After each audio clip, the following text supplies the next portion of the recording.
Hello दोस्तों, अगर आप कुवैत देश में जॉब करते हैं और इंडिया या पाकिस्तान, बांग्लादेश, नेपाल कहीं भी के रहने वाले हैं या कहीं भी रह रहे हैं और अगर आपको कुवैत देश में एंट्री करना है, पुराने आदमी है या आपके पास न्यू वीज़ा है और एंट्री करना चाहते हैं कुवैत में, तो कुवैत देश में आने के लिए क्या क्या डॉक्यूमेंट्स की ज़रूरत पड़ेगी और क्या क्या सावधानी बरतनी पड़ेगी और किस तरीके से आएंगे बगैर कोई प्रॉब्लम फेस किए।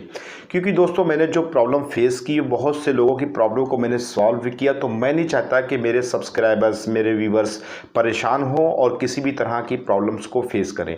तो बेहतर है कि आप इस वीडियो को अगर पूरा देख लेंगे तो कुवैत देश में एंट्री को लेकर के जितने डॉक्यूमेंट्स की ज़रूरत होती है या कोई प्रॉब्लम्स आती है, उस सबको आप पहले से ही समझ बूझ करके और सही तरीके से आ सकेंगे। दोस्तों, सबसे पहले मैं आपको बताता चलूँ कि जो पुराने लोग हैं कुवैत देश में एंट्री को लेकर के और जो न्यू वीज़ा वाले हैं, तो मैं दोनों को बताऊंगा किस तरीके से आप एंट्री ले सकते हो।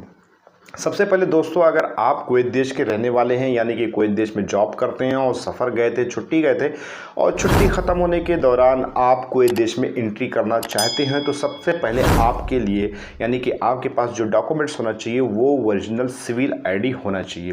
दोस्तों, मेरे साथ एक प्रॉब्लम्स फेस ये आई थी कि एक मेरे दोस्त थे और वो दिल्ली एयरपोर्ट से उनका कुवैत का टिकट था और दिल्ली एयरपोर्ट पर पहुँच गए वहाँ पर, और वहाँ पर उनके पास सिविल आईडी ओरिजिनल कुवैत देश का नहीं था। तो उन्होंने अपने कफ़ील से बात की और उन्होंने कहा कि कफ़ील से कि मैं आ नहीं पा रहा हूँ, यहाँ पे रोक रहे हैं क्योंकि ओरिजिनल सिविल आईडी तो आपने चलते वक्त रख लिया था और इस दौरान जो है और ये हमें एंट्री नहीं दे रहे दिल्ली वाले। तो उन्होंने उनसे बात भी की कि नहीं की, फ़िलहाल उस बंदे ने हमसे जो बात की वो हम आप तक शेयर करेंगे कि तो हमने उससे कहा है कि भाई दिल्ली वाले से आप मेरी बात कराओ तो मैं बोलता हूँ कि कैसे कैसे क्या क्या सिस्टम है। दरअसल अकामा रिन्यूअल था लेकिन ओरिजिनल आईडी उनके पास नहीं थी, लेकिन वैलिड अकामा होने के बावजूद भी ओरिजिनल वैलिड अकामा उसके पास नहीं था, तो वो दिल्ली से रिटर्न होना पड़ा उसको।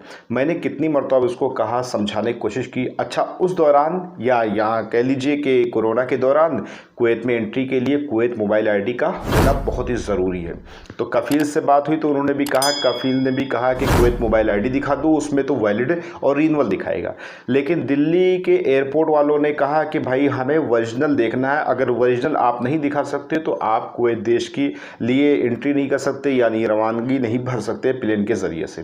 तो उस बंदे को भाई वापस जाना पड़ा था और करीबन 300-350-400 दिनार के आसपास उसका नुकसान हुआ था। तो उसके कफ़ील ने पैसा रिटर्न लिया कि नहीं लिया हमें नहीं मालूम फ़िलहाल, लेकिन वो वापस गया। फिर अकामा वगैरह उसका दूसरा मैंने भिजवाया और उसको रिसीव हुआ, फिर वो दोबारा कुवैत में एंट्री भी किया। तो बहुत सारे ऐसे एक्सपीरियंस हैं मेरे पास जो आप तक शेयर करेंगे जिसमें से आप परेशान ना हो। इसलिए वीडियो को अगर आपने अभी तक लाइक ना किया हो तो लाइक ज़रूर कर दिए और आप पूरी वीडियो में ज़रूर बने रहिएगा बगैर स्किप किए। तो दोस्तों, सबसे पहले आपके पास डॉक्यूमेंट्स जो होगा वो ये होगा, ओरिजिनल सिविल आईडी आपके पास कुवैत का होना बहुत ही ज़रूरी है। दूसरी बात, पासपोर्ट का होना ज़रूरी है। तीसरी चीज़ ये है कि पीसीआर आपके पास रिपोर्ट होना नेगेटिव ज़रूरी है। लेकिन दोस्तों, पीसीआर से रिलेटेड मैंने खुद एक बहुत बड़ी प्रॉब्लम को फेस किया था, उससे भी संबंधित आपको ये जानकारी दे दूं कि आपको पीसीआर कहां से कराना है। वैसे मुझे पता था, लेकिन मुझे ये भी पता था कि इंडियन की जो गवर्नमेंट है वहां से भी अगर आप पीसीआर कराएंगे तो वैलिड होगा, और फिलहाल सेंटर्स भी मुझे पता था। तो मैं इत्तेफाक से जब मेरा आना हुआ तो मैं 3-4 दिन पहले जो है एक हॉस्पिटल में मैंने वो डॉक्टर से मिले और उससे कहा कि मुझे मैं पीसीआर कराना है और मुझे विदेश जाना है। तो वहाँ के गवर्नमेंट डॉक्टर ने कहा कि भाई यहाँ से आप पीसीआर फ्री में करा सकते हो और इंडिया से आप किसी भी देश में और कहीं भी इंडिया में भी सफ़र कर सकते हो और कोई दिक्कत नहीं फ़िलहाल। तो लेकिन एक प्रॉब्लम आपके साथ ये होगी कि जैसे कि आपको आज अगर पीसीआर कराना है तो 3 दिन बाद रिपोर्ट मिलेगी।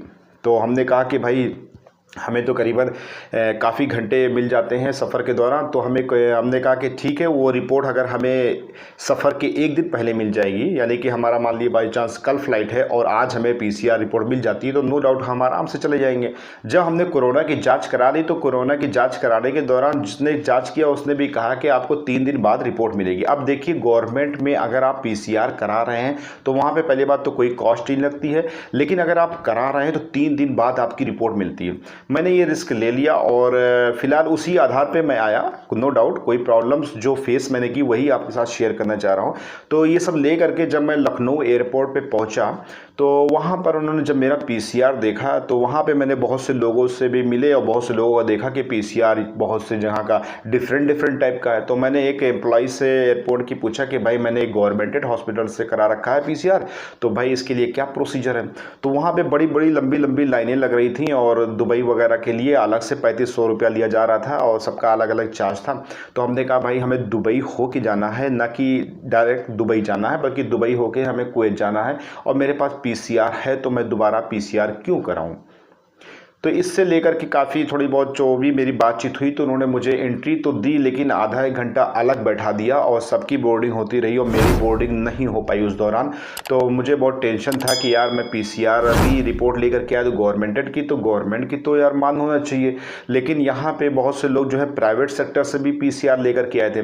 लेकिन हमने कहा था कि ऐसा तो कोई कंपलसरी है नहीं, गवर्नमेंट के रूल्स में भी कोई भी ऐसी न्यूज़ नहीं है, इंडियन गवर्नमेंट के रूल्स में भी कि आप गवर्नमेंटेड PCR करा के ही लाएं या प्राइवेट में करा के लाएं, ये आपकी चॉइस थी कि आप कहीं से भी करा सकते थे। लेकिन जो भी गवर्नमेंटेड PCR सेंटर्स थे या प्राइवेट में लैब पैथोलॉजी की तरीके से जो भी PCR की रिपोर्ट देते थे तो सबकी सेम होती थी, कुछ डिफरेंट टाइप की होती थी। गवर्नमेंटेड में कुछ कम लिखा पढ़ा जाता था, यानी कि फीचर्स कम होते थे उसके, और प्राइवेट सेक्टर में फीचर्स ज़्यादा होते थे। इस दौरान हमने उनसे कुछ बातचीत की, फिर बाद में उन्होंने बड़ी मुश्किल से एंट्री दी और हमने अपने सामने ही बहुत से लोगों को रिटर्न होते हुए देखा है एयरपोर्ट से। वो इस बेस पे देखा है कि आपके पास गवर्नमेंट का PCR है, आप प्राइवेट सेक्टर से नहीं लेकर के आए, इसलिए आप जाइए प्राइवेट सेक्टर से लेके। मेरे साथ भी ऐसा ही हुआ था। तो मैंने कहा था कि अगर आपको पैसे की ज़रूरत है तो मैं पैसा दे रहा हूँ, आप मुझे तुरंत दूसरी रिपोर्ट दे दीजिए। तो उन्होंने कहा कि मैं रिपोर्ट दूसरी नहीं दे पाऊँगा। तो हमने कहा जब हमारा प्लेन यहाँ से उड़ जाएगा और मुझे रिपोर्ट ही नहीं मिलेगी तो मेरा फ़ायदा क्या, मेरा टिकट का पैसा सारा लॉस हो जाएगा। तो मैंने जो भी उनसे बात की और बात करके फिलहाल मैं प्लेन पे बैठा और उसी PCR के आधार पर मैं कुवैत देश में एंट्री भी किया। नो डाउट सरकारी PCR के तहत कोई भी प्रॉब्लम सिर्फ हमें लखनऊ एयरपोर्ट पे यानी कि इंडिया में प्रॉब्लम फेस करना पड़ी और किसी भी दुबई में या कुवैत में हमें कोई भी प्रॉब्लम फेस नहीं करना पड़ी। उसी जो बार कोड आपको दरअसल बार कोड ही दिया जाएगा, जब भी कोई स्कैन करेगा तो ना कि आपका नाम पड़ेगा, बार कोड को स्कैन कर लेगा और उसी से सब कुछ आपकी डिटेल निकाल करके आपको बोर्डिंग वगैरह दे देगा। तो मेरी वहाँ पे बोर्डिंग हुई, फिर दुबई बोर्डिंग हुई और फिर इस तरीके से मैं कुवैत में एंट्री कर लिया उसी PCR से फ्री में। अब दरअसल मैं इस PCR की इतनी लंबी कहानी आपको इसलिए बताया मैंने क्योंकि मेरे साथ ये चीज़ हुआ है। दूसरी चीज़ ये है कि आपके साथ ना हो, इसलिए बेहतर है कि गवर्नमेंटेड PCR से बेहतर है आप किसी लैब पैथोलॉजी से 900, 1000, 1200 रुपया, जो भी इसकी कास्ट तो कोई है नहीं, लेकिन जो भी मनमानी तरीके से लैब पैथोलॉजी वाले वसूलते हैं उसको आप पे करके और अपना PCR रिपोर्ट ले करके अपने सही टाइमिंग से हिसाब से, इससे सपोज दैट अगर आपको दोपहर को जाना है तो आप ऐसे PCR सेंटर से बात कर लीजिए कि आप एक दिन पहले करा लीजिए, या शाम को जाना है तो सुबह कराइए, दोपहर तक रिपोर्ट मिल जाए, या जैसे भी आपकी दूरी है एयरपोर्ट पहुंचने। दोस्तों इतनी लंबी कहानी बताने का मतलब मेरा यही था कि अगर आप PCR करा के आ रहे हैं तो आपका PCR गवर्नमेंटेड हॉस्पिटल के अलावा आपका प्राइवेट सेक्टर से होना बहुत ही ज़रूरी है, क्योंकि अगर आप प्राइवेट सेक्टर से अगर आप कराएंगे तो बेहतर तरीके से बगैर कुछ मामला हुए आप सही तरीके से एंट्री कर पाओगे। दूसरी चीज़ ये है, अगर आप गवर्नमेंट हॉस्पिटल से कराओगे तो आप यार कानून के तहत की तरह आपके एयरपोर्ट पे या जो भी सिस्टम जहाँ से भी आप फ़्लाइट ले रहे हैं वहाँ पे अगर आप बात नहीं कर सकते तो आपके लिए थोड़ी सी दिक्कत हो सकती है, शायद आपको रिटर्न भी होना पड़े और नुकसान भी उठाना पड़े।